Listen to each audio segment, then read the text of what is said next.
Today we're going to talk about empowered by the Holy Spirit. Malam hari ini topik kita adalah bagaimana saudara dan saya bisa dimampukan oleh Roh Kudus. Before we begin, I just want to say a big thank you to Pastor Stephanie for the wonderful and anointed worship. Sebelum saya mulai, terima kasih Pastor Stephanie. Sungguh pujian yang begitu diurapin.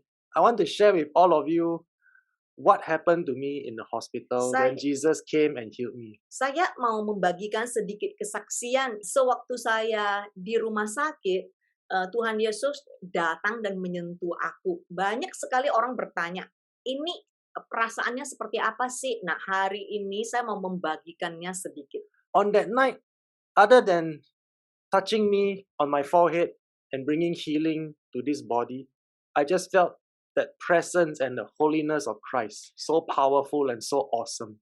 Malam hari itu, sewaktu Tuhan Yesus datang, dia menyentuh aku di sini, dan dia menghembus nafas baru di lubang hidungku, dan dia menyembuhkan badan ini.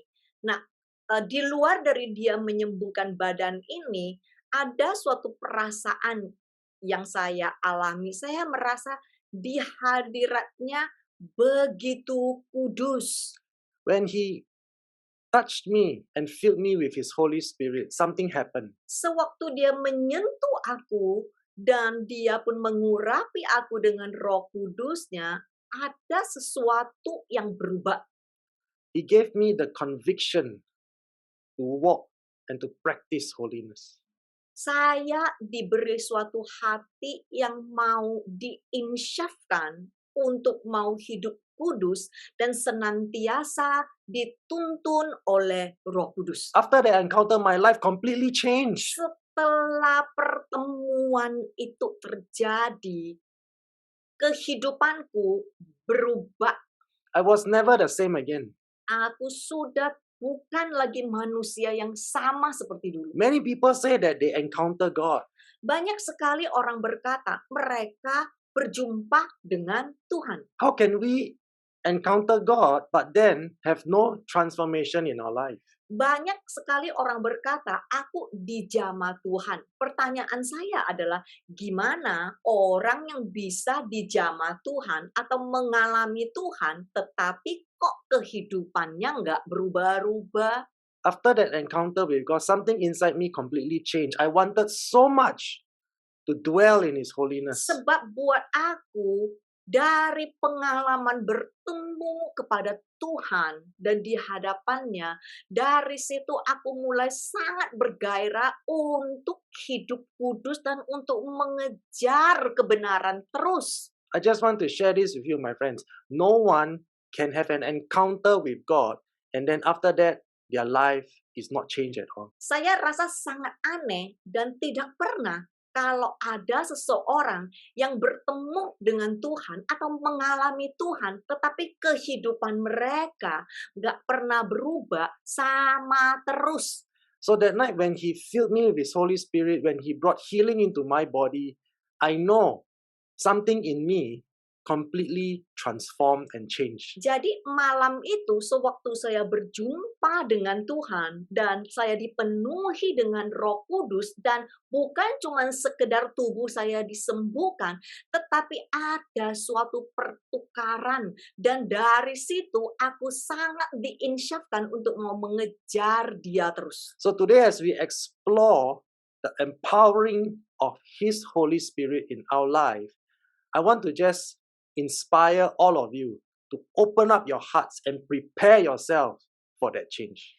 Jadi pada saat malam ini, sewaktu kita membahas bagaimana saudara dan saya bisa dimampukan oleh Roh Kudus, saya mohon saudara bisa membuka hatimu dan menerima apa yang mau disampaikan Roh Kudus kepada setiap kita, agar hidup kita adalah hidup yang penuh dengan terobosan. For today's session, we will not be talking about the person of the Holy Spirit. Malam hari ini kita tidak bahas personality Roh Kudus. Instead, we will look into the reason why God sent us His Holy Spirit. Tetapi malam ini khususnya saya mau membahas ngapain, kenapa sih kok Tuhan mau memberikan kepada setiap kita Roh Kudus-Nya? Tujuannya untuk apa? We will explore what is His divine purpose, what is God's purpose for Him to send His Holy Spirit to live in us, and why does the Holy Spirit need to convict us. Nah, jadi malam hari ini kita akan mentelusuri untuk apa Roh Kudus diberikan kepada setiap kita. Dan apa yang bisa kita lakukan setelah kita diinsyafkan oleh Roh Kudus. So as we read in Scripture, we already know that God has already given to us His Holy Spirit. Sewaktu kita membaca ya di firman Tuhan, setiap kita tahu Tuhan sudah memberikan kepada setiap kita Roh Kudus-Nya. And the Holy Spirit of God is our comforter and He is our counselor. Dan Roh Kudus adalah yang akan mendorong kita dan yang akan memberikan arahan kepada kita. As a comforter, He encourages us. And as a counselor, He will provide us with divine direction. Sebagai penghibur, Dia akan mendorong kita.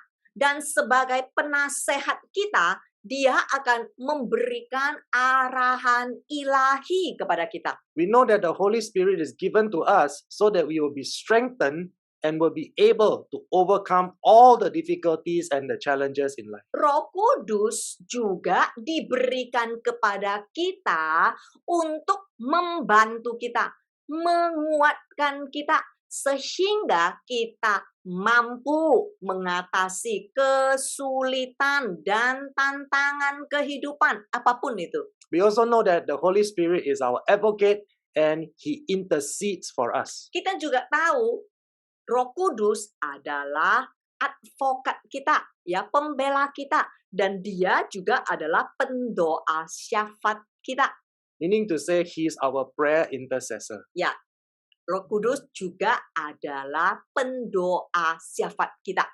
And so, from there, we know that He is living and He is active in us. Bukan cuman sekedar itu, saudara. Ingat, Roh Kudus juga aktif. Artinya tidak pernah berhenti ya. Dan Dia ada loh di dalam kita. He is our ever-present help in times of trouble. Dia adalah penolong yang selalu ada setiap masa, setiap waktu. We also know that He is appointed to give to us the gifts of the Spirit. Bukan cuma sekedar itu, saudara, tetapi Roh Kudus itu mempunyai tugas untuk membantu kita. Artinya lewat karunia roh, agar kita bisa memenuhi tujuan Tuhan. And we know that we receive those gifts from the Holy Spirit so that we can fulfill God's purpose in our life. Agar panggilan kita, tujuan Tuhan di dalam kehidupan kita bisa digenapi lewat pertolongan Roh Kudus. And now for today's session, we will allow the Word of God. We will let Scripture tells us what is the most important reason why God has given to us His Holy Spirit. Malam hari ini sangat penting kita mau izinkan firman Tuhan sendiri yang mengajarkan kepada setiap kita alasan yang terpenting kenapa, apa tujuannya kita diberikan Roh Kudus. Let us now move to the first portion of Scripture in John chapter 16 verse 7 to 9. Yohanes pasal 16 ayat 7 sampai 9. However, I am telling you nothing but the truth when I say it is profitable, good, expedient, advantageous for you that I go away. Because if I do not go away, the Comforter, Counselor, Helper, Advocate, Intercessor, Strengthener, Standby will not come to you into close fellowship with you. But if I go away, I will send him to you to be in close fellowship with you. Verse 8. And when he comes, he will convict and convince the world and bring demonstration to it about sin and about righteousness, which is the uprightness of heart and right standing with God, and about judgment. About sin, because they do not believe in me trust in, rely on, and adhere to me. Namun, saya tidak akan mengatakan apa-apa selain kebenaran. Ketika saya mengatakan itu menguntungkan, baik, bijaksana bagimu jikalau aku pergi.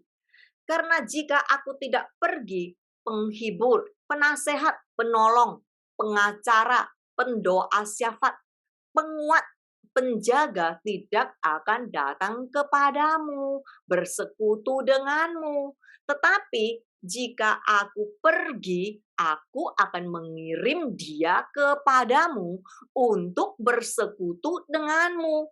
Dan ketika dia datang, dia akan menginsyafkan dan meyakinkan dunia dan menyatakan kepadanya tentang dosa dan tentang kebenaran, kejujuran hati dan benar di hadapan Tuhan, dan tentang penghakiman, tentang dosa karena mereka tidak percaya kepadaku, tidak taat, tidak yakin, dan tidak bersandar kepadaku. So, my friends, the most important reason why God gave us the Holy Spirit is not because He wants us to prophesy or to speak in tongues. Yang terpenting, kenapa setiap kita diberikan Roh Kudus bukan sekedar kita bisa bernubuat ataupun berbahasa lidah. Ada yang lebih penting daripada itu. I know, my friends, it is good and it is important that we can speak in tongues and we can prophesy, but that is not the most important reason. Saya tahu, jangan salah sangka ya, sangat bagus kalau kita bisa berbahasa lidah, sangat bagus jikalau kita bisa bernubuat, tetapi tujuan Tuhan memberikan kepada kita Roh Kudus tidak berhenti sekedar di situ. So, my friends, listen very carefully. The most important reason God sent to us His Holy Spirit is to convict the world of their sins. Dengar baik-baik saudara, yang terpenting kenapa Roh Kudus diberikan kepada manusia, di sini jelas-jelas dikatakan untuk menginsyafkan dunia akan dosa-dosa mereka. Why must we be convicted of our sins? Kenapa sih sangat penting untuk manusia sadar atas kesalahan mereka? Because when the Holy Spirit convicts us of our sins, He will also convince us, especially us Christians, to repent from our sins. Sebab jikalau kita itu diinsyafkan oleh Roh Kudus, khususnya ya untuk Kristen, ya, bukan cuman kita diinsyafkan, tetapi Roh Kudus juga akan menolong kita agar kita berhasil. Jesus already know that many Christians will struggle to adhere to the word of God and to practice the righteousness of Christ. Sebab Yesus sudah tahu banyak sekali orang Kristen akan penuh dengan perjuangan dan tantangan cuman untuk sekedar mematuhi dan mempraktekkan kebenaran firman. From scripture we know that uprightness of heart and right standing with God is a compulsory requirement. Dari firman Tuhan kan kita udah tahu ya, sebagai seorang Kristen mematuhi dan mempraktekkan kebenaran Kristus itu adalah bukan hal yang bisa dinego-nego, tapi adalah suatu keharusan. But many people struggle with that. Tetapi banyak sekali Kristen tidak sanggup melakukannya, merasa sangat berat. We know that is a requirement when we read Deuteronomy chapter 6 verse 25. Nah, jelas-jelas kita tahu ya, ini adalah suatu persyaratan ya. Kenapa kita bisa tahu itu secara pasti? Ayo sama-sama kita lihat, ada di Ulangan pasal 6 ayat 25. It will be considered righteousness for us, that is right standing with God, if we are careful to observe all these commandments before the Lord our God, just as He has commanded us. Dan kita akan menjadi benar di hadapan Tuhan. Nah, kondisinya apa sih? Apabila kita berhati-hati mematuhi semua perintah itu dengan setia di hadapan Tuhan, Tuhan kita, seperti yang diperintahkannya kepada kita. So we know that we must abide and to conform according to all his precepts and all his laws. Jadi dari sini ya, kita tahu secara pasti mematuhi dan menyesuaikan diri kita dengan ajaran dan hukumnya adalah suatu keharusan. God did not say we must be perfect. Tuhan nggak pernah bilang begitu ya. Engkau sempurna, nggak bilang begitu. But God is saying to us, even though we can never be perfect, but we must desire to obey and to conform according to all his precepts and all his laws. Tetapi Tuhan berkata sedemikian, biarpun engkau masih belum sempurna dan jauh dari kesempurnaan,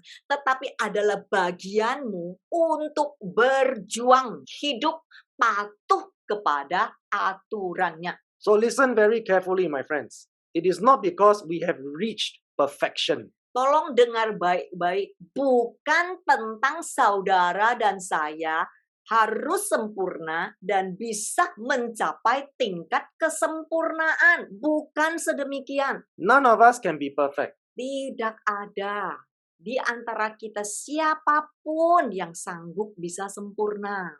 But according to his word, it will be accounted to us as righteousness when we begin to conform to God's will according to his word in our thought, in our action. Tetapi sesuai dengan firman Tuhan, gimana orang bisa menjadi benar pada saat kita mematuhi, pada saat kita menyesuaikan diri kita dengan ajarannya, sesuai dengan kehendaknya di dalam perkataan kita, ataupun pikiran kita, ataupun tindakan kita, disitulah kita diperhitungkan sebagai kebenaran. So listen very carefully. It's not that we must be perfect, but we must make sure that everything that we do in word, in thought, and in action, we must conform according to his word and laws. Jadi dengar baik-baik, saya ulangin sekali lagi ya. Bukan berarti saudara dan saya bisa sempurna dan harus mencapai kesempurnaan, bukan berarti begitu.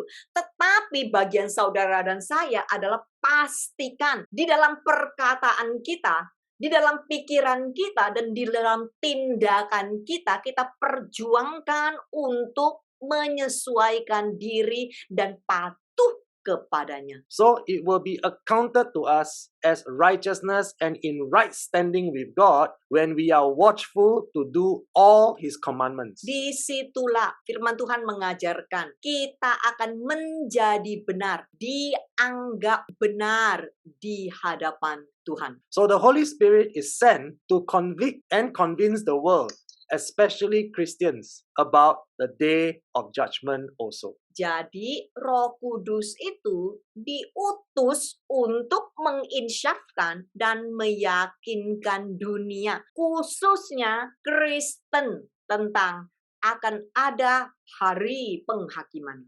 In 1 Peter 4:17 we read, "For the time has arrived for judgment to begin with the household of God. And if it begins with us, what will be the end of those who do not respect or believe or obey the good news, the gospel of God? We cannot proclaim in our ignorance and foolishness to believe that everything is done at the cross. We cannot continue to indulge in sinful practices and expect the blood of Christ to redeem us unconditionally." Karena sekarang telah tiba saatnya penghakiman dimulai. Dan pada rumah Tuhan sendiri yang harus pertama-tama dihak. Dan jika penghakiman itu dimulai daripada kita, bagaimanakah kesudahannya dengan mereka yang tidak percaya pada Injil Tuhan? God already says judgment begins with us. Tuhan sudah memberitakan penghakiman akan dimulai pada kita, saudara dan saya. We cannot continue to rebel against God and expect him to allow us to enter into heaven. Kita nggak bisa terus-menerus memberontak kepada Dia dan sambil berharap kita bisa masuk di dalam rumah Dia. We know that judgment is reserved for all those who are willfully unrepentant. Dan penghakiman itu khusus disediakan untuk orang-orang yang sengaja tidak pernah mau bertobat hidupnya. And we already know that Jesus says Christians who continue to sin belong to the devil because of their disobedience and their rebellion. Dan firman Tuhan juga sudah menjelaskan, banyak loh orang Kristen, ngakunya si Kristen, tetapi terus berbuat dosa dan mereka menjadi milik iblis karena ketidaktaatan dan pemberontakan mereka. And we know that Jesus also said, if we do not produce good fruit, we will be cut down and thrown into the fire and tormented day and night. Kita juga sudah membahas ya, di firman Tuhan juga tertulis, jika mereka tidak menghasilkan buah yang baik, mereka akan dibuang ke dalam api untuk disiksa siang dan malam. Again, in John chapter 5, 28 to 29, the Bible says, don't be so surprised indeed. The time is coming when all the dead in their graves will hear the voice of God's Son, and they will rise again. Those who have done good will rise to experience eternal life, and those who have continued in evil will rise to experience judgment. Yohanes pasal 5 ayat 28 sampai 29. Janganlah kamu heran akan hal itu, sebab saatnya akan tiba. Semua orang yang di dalam kuburan akan mendengar suaranya. Dan mereka yang telah berbuat baik akan keluar dan bangkit untuk hidup yang kekal. Tetapi mereka yang telah berbuat jahat akan bangkit untuk dihukum. You see, my friends, Christians who are spiritually matured, Lihat saudara, Kristen dewasa. when they understand the context of Scripture, Sewaktu mereka ngerti firman Tuhan di dalam konteksnya, they will not say foolish things like, oh, Jesus has done everything at the cross. mereka nggak akan begitu bodoh dan berkata, Tuhan Yesus sudah menggenapi semualah di kayu salib. If I still have to be holy and start to do things to earn my salvation, then Jesus would have died for nothing. Mereka tidak akan berkata, kalau aku masih harus berjuang untuk hidup benar, ya Yesus mati untuk apa? You see, my friends, this is what the ignorant and the foolish people will say. Lihatlah saudara, ini adalah perkataan orang-orang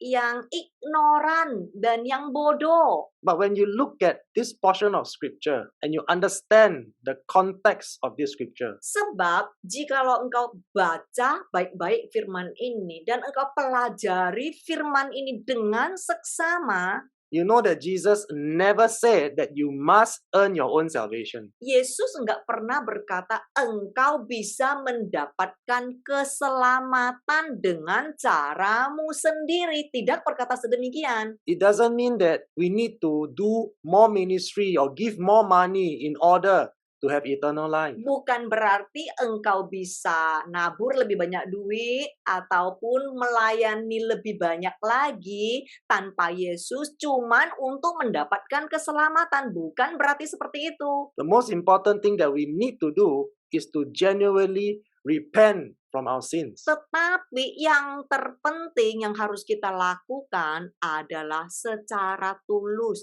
mau bertobat. So after we have repented from our sins and we abide in the laws of holiness, we will receive our portion, which is eternal glory in heaven. Pada saat kita sungguh-sungguh mau bertobat dan mematuhi semua ajaran Yesus, hidup kudus, maka di situ setiap kita akan menerima bagian kemuliaan.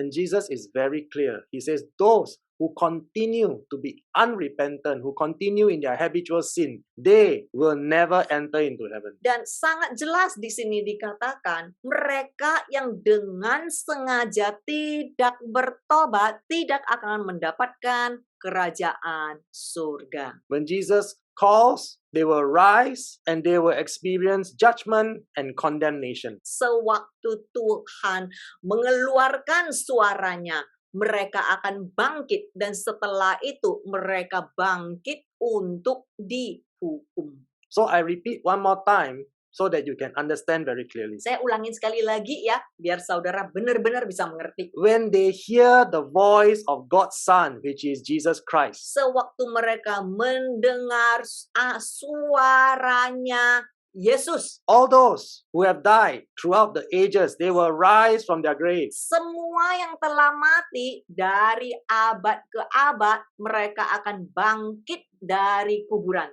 Those who have genuinely repented from their sins and practiced holiness in their life will rise up and enter into heaven. Orang-orang yang secara tulus bertobat, orang yang baik, ya mereka akan bangkit bersama Yesus untuk hidup yang kekal. They will receive their portion of eternal glory. Mereka akan menerima bagian mereka, yaitu di kemuliaan. And those who continue to sin and refuse to walk in the path of holiness, they will rise up and face judgment and condemnation. Dan orang-orang yang berbuat jahat, tidak pernah mau bertobat, mereka akan bangkit untuk dihukum. So my friends, John chapter 5, verse 28 to 29 is very straightforward and very simple. Ini Yohanes pasal 5 ayat 28 sampai 29 sangat jelas dan tidak sulit dimengerti. You do not need to be a theologian to understand this. Saudara nggak perlu jadi ahli pakar teolog cuman untuk ngerti yang satu ini. You just have to read this portion of scripture with a pure and humble heart and you will be convicted. Engkau cukup membaca firman ini dengan hati yang tulus dan yang rendah hati mau menerima, pasti engkau akan tahu apa yang harus engkau lakukan. So the Holy Spirit is sent to convict us of sin and to convince us to repent. Nah, Roh Kudus diberikan kepada kita untuk menginsyafkan kita dan menuntun kita agar kita mau hidup sesuai kemauan Tuhan. But the emphasis here, the focus is on righteousness in Christ. Tapi ada fokusnya ya, ada emfasisnya, yaitu benar di hadapan Kristus. We know that repentance is a long process. Sebab pertobatan itu adalah suatu proses yang cukup panjang, bukan mendadak begitu. Along the way, no matter how hard we try, we know we will fall into sin again. Kadang-kadang kita itu jatuh bangun ya, kita itu berjuang, tetapi ada kadang-kala kita juga bisa jatuh. So the Holy Spirit is there to consistently convict and convince us that we will all perish unless we trust in, rely on, and adhere to all the requirements of His commandments. Jadi dalam masa proses itu, Roh Kudus akan secara konsisten terus menyadarkan kita, terus menginsyafkan setiap kita. Kalau kita tidak benar-benar taat itu, kita akan binasa loh. We must obey His commands so that we will no longer live in our flesh. Jadi kita perlu taat kepada arahannya agar kita hidup tidak lagi dituntun oleh kedagingan kita. We must be convicted to live a life of repentance and holiness. Tetapi sebaliknya kita akan hidup diarahkan oleh Roh Kudus dan mengikuti Dia terus. According to Romans chapter 8 verse 1, the Bible says, "Therefore, there is now no condemnation, no judging guilty of wrong for those who are in Christ Jesus, who live and walk not after the dictates of the flesh, but after the dictates of the Spirit." Oke, Roma pasal 8 ayat 1, khususnya yang baca Alkitab, tolong di-capture karena ada sedikit perbedaan. Demikianlah sekarang tidak ada penghukuman bagi mereka yang ada di dalam Kristus Yesus. Versi Indonesia berhenti di sini. Tetapi ada sambungannya ya. Bagi yang hidup hidup tidak dipimpin oleh daging, tetapi hidup diatur oleh roh. So you see, my friends, this is the command and this is the law. Inilah aturan Tuhan, inilah firman Tuhan. We must die to the flesh so that we can live according to the Spirit. Kita harus mematikan kedagingan kita, baru kita hidup bisa dipimpin dan diatur oleh roh. So what is the point for us to receive the Holy Spirit but continue to live in the flesh? Sebab untuk apa kalau kita berkata kita menerima Roh Kudus, tetapi kita hidup dipimpin oleh kedagingan kita dan tidak pernah dipimpin oleh Roh Kudus. In John chapter 3, verse 5 and 6, Jesus answered, I assure you and most solemnly say to you, unless one is born of water and the Spirit, he cannot ever enter the kingdom of God. That which is born of the flesh is flesh. The physical is merely physical. And that which is born of the Spirit is spirit. Yohanes pasal 3 ayat 5-6, jawab Yesus, aku berkata kepadamu, sesungguhnya jika seorang tidak dilahirkan dari air dan roh, ia tidak dapat masuk ke dalam kerajaan Tuhan. Apa yang dilahirkan dari daging adalah daging, dan apa yang dilahirkan dari roh adalah roh. So my friends, Jesus understands that repentance is a very long process. Yesus pun mengerti pertobatan itu, mau berubah itu adalah bukan suatu hal yang gampang, tetapi adalah proses yang cukup panjang. And Jesus also makes it very, very clear that unless we genuinely transform our character, unless we die to our flesh and have the renewing of our mind that are governed by the Holy Spirit to consistently pursue righteousness and holiness, we will never enter into heaven. Tetapi dengan nada yang sama, kita juga harus tahu,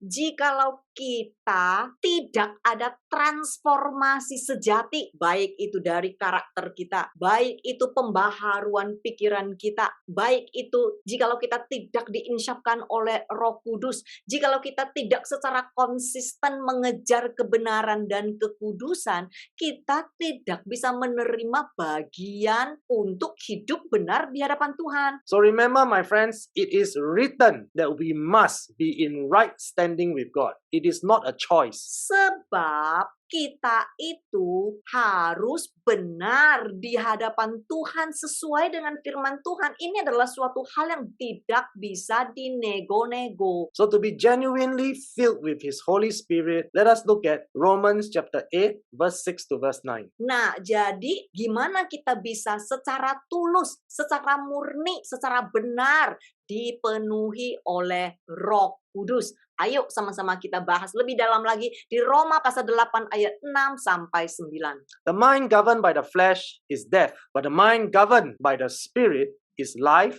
and peace. The mind governed by the flesh is hostile to God. It does not submit to God's law, nor can it do so. Those who are in the realm of the flesh cannot please God. You, however, are not in the realm of the flesh, but are in the realm of the Spirit, if indeed the Spirit of God lives in you. And if anyone does not have the Spirit of Christ, they do not belong to Christ. Karena keinginan daging adalah maut, tetapi keinginan roh adalah hidup dan damai sejahtera. Sebab keinginan daging adalah perseteruan terhadap Tuhan, karena ia tidak takluk kepada hukum Tuhan. Hal ini memang tidak mungkin baginya. Mereka yang hidup dalam daging tidak mungkin berkenan kepada Tuhan. Tetapi kamu tidak hidup dalam daging, melainkan dalam roh. Jika memang roh Tuhan diam di dalam kamu, tetapi jika orang tidak memiliki roh Kristus, ia bukan milik Kristus. So my friends, if anyone who says that I'm spirit-filled but struggle to obey His commands and His laws, I just want to say, according to the Word of God, that person is not filled with the Holy Spirit. Jikalau engkau berkata, aku dipenuhi oleh roh, tapi kelakuanmu gak pernah sadar akan kesalahanmu, kelakuanmu tidak pernah mau diinsyafkan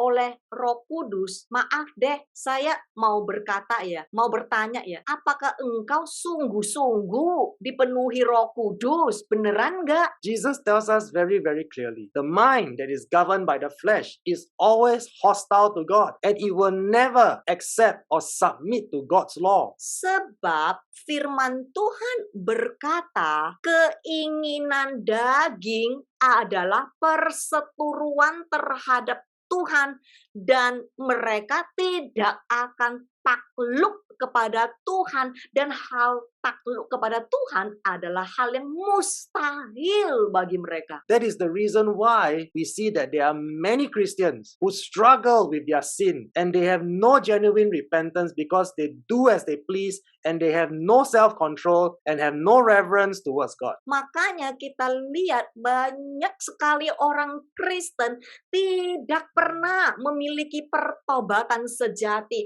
Mereka seenaknya melakukan apapun sesuai yang mereka inginkan. Mereka tidak punya penguasaan diri dan tidak pernah menghormati Tuhan. Again, we confirm this in Galatians 5:17. For the desires of the flesh are opposed to the Holy Spirit, and the desires of the Spirit are opposed to the flesh, the godless human nature. For these are antagonistic to each other, continually withstanding and in conflict with each other, so that you are not free, but are prevented from doing what you desire to do. Ayo sama-sama kita bahas lebih dalam lagi Galatia pasal 5 ayat 17.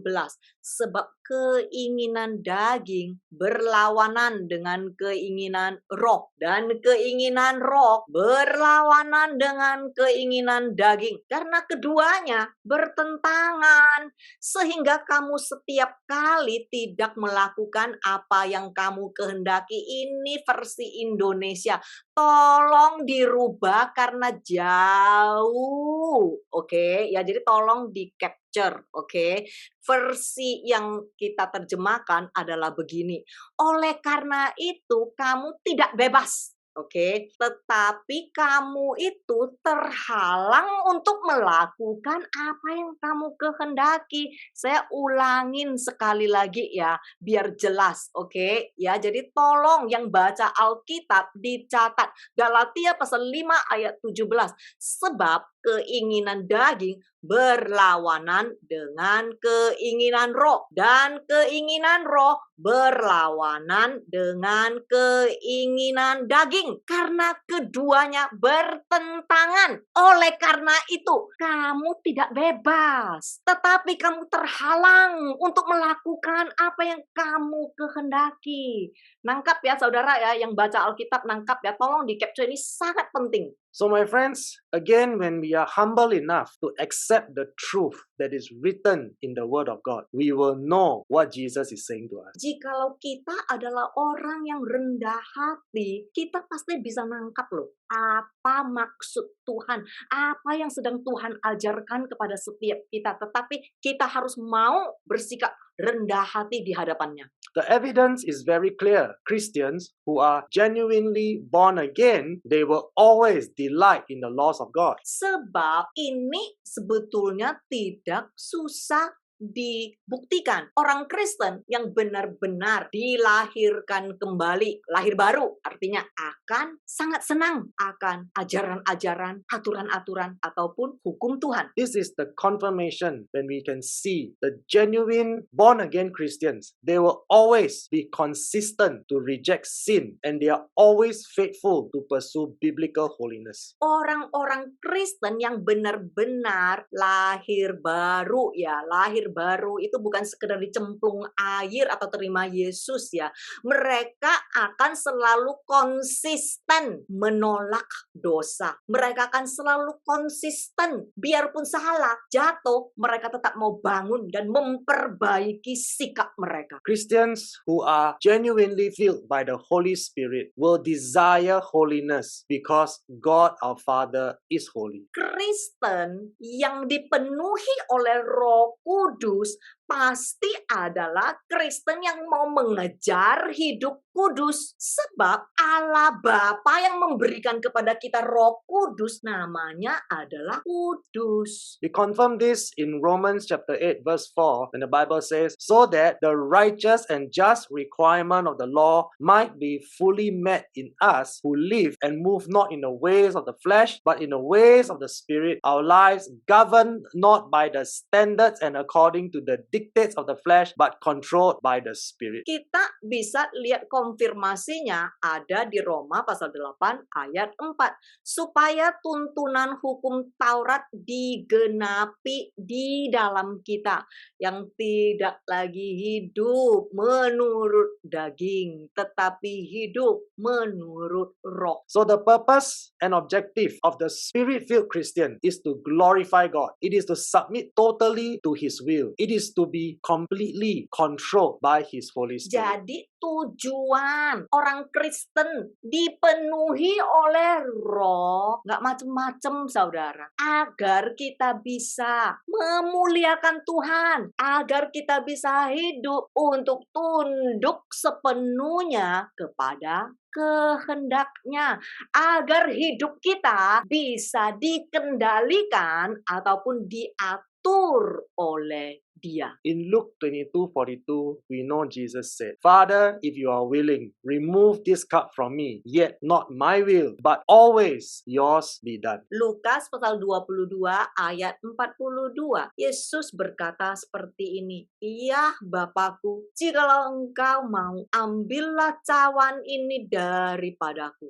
Tetapi bukanlah kehendakku, melainkan kehendak-Mu yang terjadi." So the word of God is very clear and very precise. Firman Tuhan sangat jelas dan sangat tepat. This is the time where we will ask ourselves, do we want to be governed by His Spirit or do we still want to continue to live according to our flesh? Sebetulnya pertanyaan yang harus kita tanya kepada diri kita masing-masing momen seperti ini adalah begini loh. Hidupmu itu mau diarahkan oleh dirimu sendiri atau hidupmu itu mau diarahkan oleh Roh Kudus? As we move on to Romans chapter 6 verse 4 to 7, the Bible says, we have therefore been buried with Him through baptism into death, so that just as Christ was raised from the dead through the glory and power of the Father, we too might walk habitually in newness of life, abandoning our old ways. For if we have become one with Him, permanently united in the likeness of His death, we will also certainly be one with Him and share fully in the likeness of His resurrection. We know that our old self, our human nature without the Holy Spirit, was nailed to the cross with Him in order that our body of sin might be done away with, so that we would no longer be slaves to sin. For the person who has died with Christ has been freed from the power of sin. This is the evidence that we know that we have the resurrection power in us. Roma pasal 6 ayat 4 sampai 7. Dengan demikian, kita telah dikuburkan bersama-sama dengan Dia oleh baptisan dalam kematian, supaya sama seperti Kristus telah dibangkitkan dari antara orang mati oleh kemuliaan Bapa, demikian juga kita akan hidup dalam hidup yang baru. Sebab jika kita telah menjadi satu dengan apa yang sama dengan kematiannya, kita juga akan menjadi satu dengan apa yang sama dengan kebangkitannya. Karena kita tahu manusia lama kita telah turut disalibkan, supaya tubuh dosa kita hilang kuasanya, agar jangan kita menghambakan diri lagi kepada dosa. Sebab siapa yang telah mati bersama Kristus, ia telah bebas dari dosa. Inilah bukti kuasa kebangkitannya di dalam kita. So my friends, if we say that we are living in His resurrection power today, Jadi saudara, jikalau kita mengaku manusia lama ini sudah disalibkan, ya, dan kita ini hidup dalam kuasa kebangkitannya, kalau pengakuan kita adalah seperti ini ya, the evidence of that is we will persevere to walk in the newness of resurrected life. Buktinya adalah hidup ini kita akan jalanin dengan bertekun dalam hidup baru, lahir baru yang menunjukkan kebangkitannya. Meaning to say, we will be willing to adhere and obey the written word of God. Kita akan bersedia untuk bulat-bulat mematuhi dan mentaati firman-Nya. And if truly we say that we are genuinely spirit-filled, then we will always live a completely crucified life. Dan jikalau kita benar-benar sesuai dengan pengakuan kita, kita itu dipenuhi oleh Roh. Kita akan jalanin kehidupan kita ini sebagaimana daging kita disalibkan, mematikan daging kita, meninggalkan cara-cara kita yang lama. A crucified life means deadening our flesh and abandoning all our old ways that are sinful and detestable to God. Kehidupan yang disalibkan, apa sih artinya? Mematikan kedagingan kita, apa sih artinya? Meninggalkan cara-cara kita yang lama, yang begitu menjijikkan bagi Tuhan. So listen very carefully, my friends. The evidence that we are filled with the Holy Spirit is not manifested in the gifts of the Spirit. Dengar baik-baik, saudara. Banyak orang salah sangka di sini. Bukti seseorang dipenuhi dengan Roh Kudus bukan pada saat dia mampu memanifestasikan karunia Roh Kudus. Bukan ya. So understand this very clearly. Engkau harus ngerti yang satu ini sejelas-jelasnya. It is not that we are filled with the Holy Spirit, we speak in tongues, we prophesy. That means we are doing the right thing. Nah, bukan berarti saudara bisa berbahasa roh, tapi kelakuannya ya masih minta ampun. Nah, orang-orang begini ya belum loh sesungguhnya dipenuhi ataupun diatur oleh roh. So the manifestation is not the gifts of the Spirit, it is the fruits of the Spirit. Saya ulangin sekali lagi biar saudara jelas. Bukti seseorang dipenuhi oleh Roh Kudus bukan pada saat mereka memanifestasikan karunia Roh Kudus, tetapi pada saat mereka memanifestasikan buah roh. Let me just give you a very simple example. Saya kasih contoh ya. We see that many people who serve in a ministry, they speak in tongues a lot, but they still commit adultery. Lihat, banyak orang di dalam pelayanan bisa bahasa lidah berjam-jam, tetapi berzina. They have the gifts of the Spirit, but no transformation in their life. Mereka memiliki karunia, bisa memanifestasikan karunia, tetapi tidak memiliki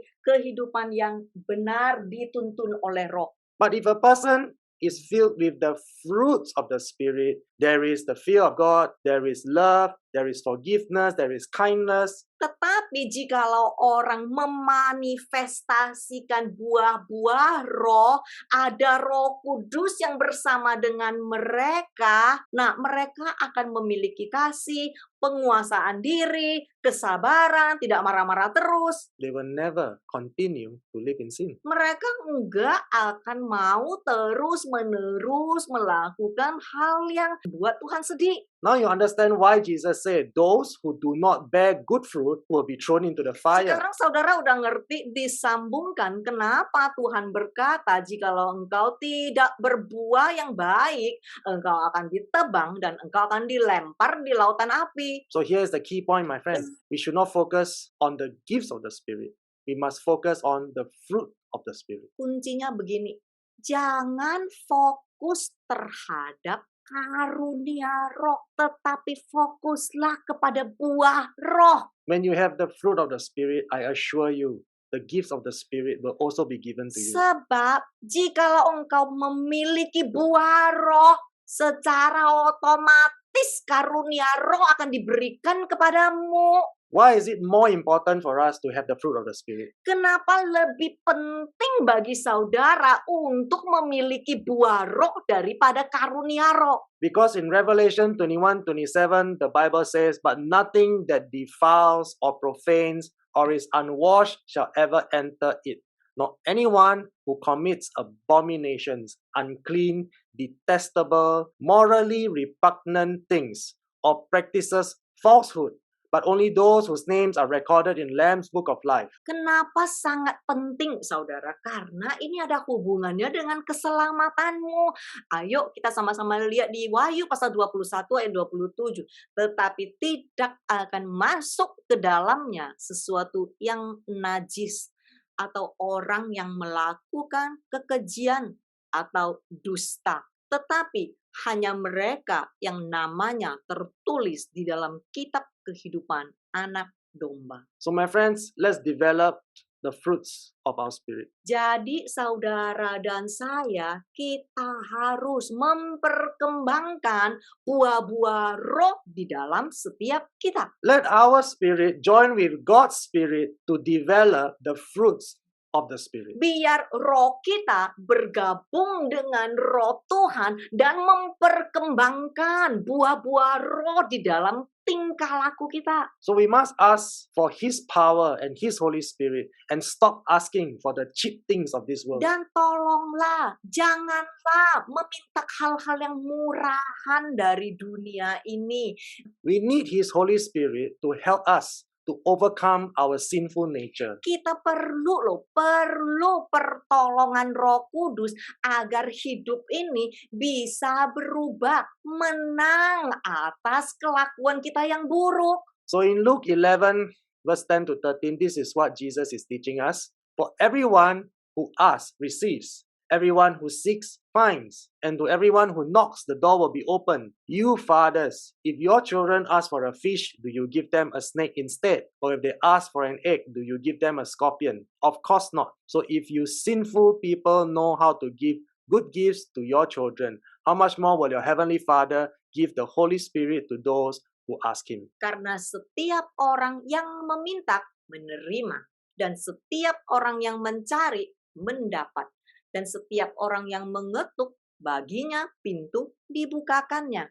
Bapa manakah di antara kamu jika anaknya minta ikan daripadanya akan memberikan ular kepada anaknya itu ganti ikan, atau jika ia minta telur akan memberikan kepadanya kalajengking. Jadi jika kamu yang jahat tahu memberi pemberian yang baik kepada anak-anakmu, apalagi Bapamu yang di surga, Ia akan memberikan Roh Kudus kepada mereka yang meminta kepadanya. So my friends, let us be very clear and very precise here. Lihat saudara, tolong dipelajari dengan sejelas-jelasnya. This is not about whether we can or cannot ask for fish or for egg. Ini bukan tentang, kita boleh nggak minta ikan, kita boleh nggak minta telur, bukan tentang itu ya. This is not about whether we can or cannot ask for God's provision. Can we ask for more money? Can we ask for a bigger house? Can we ask for a more expensive car? This is not what the scripture is teaching us here. Nah, sewaktu saudara baca firman ini, jangan salah fokus, ya, jangan gagal fokus. Ini bukan tentang pertanyaannya, boleh nggak aku minta penyediaan Tuhan? Boleh nggak aku minta ekonomi? Boleh nggak aku minta makanan? Bukan tentang itu, jangan gagal fokus. So Jesus is saying to us very clearly, ask and keep on asking me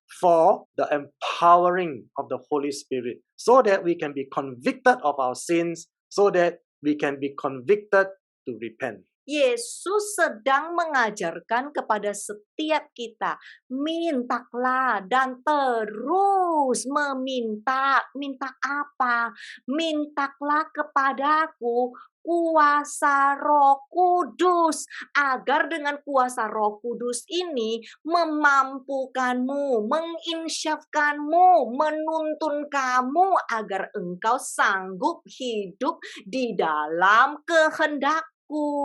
So yes, my friends, this is the most precious and most important gift that God wants to give to all of us. That is the power of His Holy Spirit. Ini adalah hal yang terbaik, yang paling tertinggi nilainya, yang Yesus mau berikan kepada setiap anaknya, yaitu kuasa Roh Kudus. And this is the evidence that we have the Holy Spirit in us.